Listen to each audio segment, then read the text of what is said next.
I'm going to step off the limb. That's one small step for man, one giant leap for mankind. So, you like to get to the moon, eh? Well, listen, mate, you ain't really got to go. What I'm going to do is I'm going to teach you how to fake getting to the moon. Are you ready? Grab yourself a clipboard and take some notes. You're going to need a few things first. First, you're going to need a great big black chalkboard. That's right, big black chalkboard, plenty of white chalk. I'll tell you why. You're going to have to explain to the press exactly how you plan on getting to the moon. Now, a chalkboard is great because you can always erase it if you make a mistake, okay? So grab a great big black chalkboard. Alright, now that you got your chalkboard, you're gonna need some people that are convincing, you know, rocket scientists and the like. So, I suggest first you get a time machine. Now, why a time machine? Well, the greatest rocket scientists, the most well-known, come from back around the time of the end of World War II. Okay, now you say you don't have a time machine, no problem. Grab a Volkswagen, full great big magnets, and an egg timer, and I'll show you exactly how it's done. Not right now, mind you, but at the end of the video, if you wouldn't mind, send me $237.86. That's right, I'm not taking quit anymore. And I'll be glad to send you all the plans for a fantabulous time machine. But in the meantime, let me get back to your clipboard and what you're gonna need to get to the moon. Or to fake it, right, mate? Here we go. You ready? Alright, you're getting your time machine that you've already paid me for, right? You go back to around the end of World War II, and you go to Peenemünde, okay? There you will find a guy named Werner von Braun. Grab him and about 1,000 of his Nazi rocket scientist buddies, bring them back to America. You can ask Truman while you're there how he did it using Project Paperclip. Now, once you bring him into the States, it's important that you burn all the Nazi uniforms. Put them in a great big pile, big heaping pile, burn them just like Hitler did with the books, eh? Okay, now that you got a bunch of naked rocket scientists standing around and you wonder what you do with them, right? Well, it's not a problem. You get some American clothes, you know, go down to Salvation Army or something like that. Grab all kinds of like suits and, you know, general, you know, American wear, and put them on your Nazi scientists, right? Now, one of our bro, he's pretty smart, right? He's pretty good cracker. He's got a good head on his shoulders, right? So you want to make him in charge, right? You put him in charge of NASA or Marshall Flight Center, whatever you got going on down there, right? And you give him, you know, a bunch of fucking money, you know, but billions of dollars, billions of American dollars, and you say, hey, man, get us to the moon, mate, right? All right. Now, you got one of von Braun, you got them all dressed up like an American, right? Put some flags around them, that's right, American flags, it helps sell them, you know, sell the image of him as an American. All right, you got it, you got your Nazis. You got your clothes making them look like they're not Nazis, right? Like regular Joe, American Joe, right? Now all you need is, you got the flags, right? Make sure if you need lots and lots of flags. Now to fake a moon mission, you're gonna need a shitload of flags. Because everyone knows if you have an American flag, Americans will become all patriotic and all their thought process will go all skewy on them because they're so busy saluting or putting their hands over the heart they haven't got a bloody minute to think, right? Alright, you've got your ardent Nazi rocket scientists, you got a shitload of money. What you're gonna need now is some props to make this thing look right, correct? Okay, now you gotta compartmentalize because you can't have the left hand knowing what the right hand is doing, right?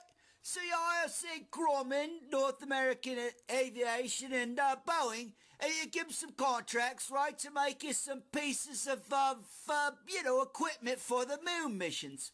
So you're going to need a rocket, right? But you want a rocket that really, really works, right? Because you want people to say, hey, look, they just set people up there to the moon, right?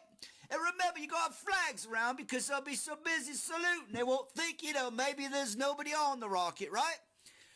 Okay, then you're going to need a lunar lander. Now, this is very important because this is the clutch here. When they see them landing on the moon, that's what's really going to drive this thing home, right? So you're going to need some simulators, see? You're going to need simulators in order to create the footage to make it look like they're landing on the moon. But they won't really be landing on the moon, right? They'll be in the middle of the desert, right, having donuts, tea crumpets, whatever you got, while they're filming the mission of landing on the moon ahead of time. Now, it's very important that you don't let anybody see you doing the simulations, right? Or if they do, what we tell them is it's just for practice for when they really do go to the moon. You can call it let's say Apollo called it the Apollo Simulation Project, right? You can do something like that, right? Call it the old Moon Simulation Project or whatever. Don't copy them. They've already done it once, right? Now, in order for your simulators to be convincing, you're gonna have to make some great big moon models. That's right, great big huge ones. Different sizes so that you can show the moon supposedly from different locations as you get closer and further away from the moon. You're also going to need a great big crane so that you can lift and lower your lunar module onto and off of your moon set. In order to justify the huge sum of cash that has been allotted to you in order to go to the moon, you're gonna have to come up with some videos and some photos to prove that you actually went. Alright, now this is quite difficult because it's very difficult to shoot videos and film of being on the moon without using some tricks. Now let me tell you about some of the tricks you can use. First, you're gonna have to use a black backdrop. The reason you're gonna need a big black backdrop is because it's impossible to fake all those stars in space. You see, even an amateur astronomer would be able to point out the fraud. So you just put up a big black backdrop and tell everybody it's impossible to see stars on the moon. Who's gonna argue with you? How are they gonna prove you can see stars from the moon? Nobody can get there because of the radiation, so how are they gonna prove you wrong? You got them right by their fuzzies, eh? No problem. Alright, you've got your pre-recorded video and photos from your moon set. Let the crowd see your astronauts go up the top of the rocket. Then they can slide down the escape chute before launch. Launch the rocket, get the crew really pissed and let them play some craps. Meanwhile, play your pre-recorded audio and videos of the various stages of the mission. The 30-second weightless bits, you record it in the vomit rocket. The approach. The moon landing, including the up and around and gallivant on the moonset. Make sure you get plenty of photos and video of your astronaut actors saluting the flag and picking up rocks. Now it's time for the return trip. Show your pre-recorded video of the ascent stage launch. This is where your big-ass crane is going to come in handy. All it is left is splashdown. Sober up your inebriated astronauts and get them onto a C-5 transport plane, along with your space capsule. Drop them out of the back of the C-5 to be picked up by a Navy ship. This should add to the authenticity of the mission. Congratulations! You just faked a moon mission! And now for something completely different. You're gonna have to use that black drop now because the reason you're gonna have to use a black drop In order to justify the incredible sum of money that they've given you to get to the moon, you're gonna have to come up with some pictures and some photos. You're also going to need a great big crane so that you can lift your moon module. You're also going to need a great big crane so you can lower and lift your moon landing dealio baba. Fucking hell. Now when you're making your simulators, it's going to be quite important that you fuck it up. Now when you're making your simulators,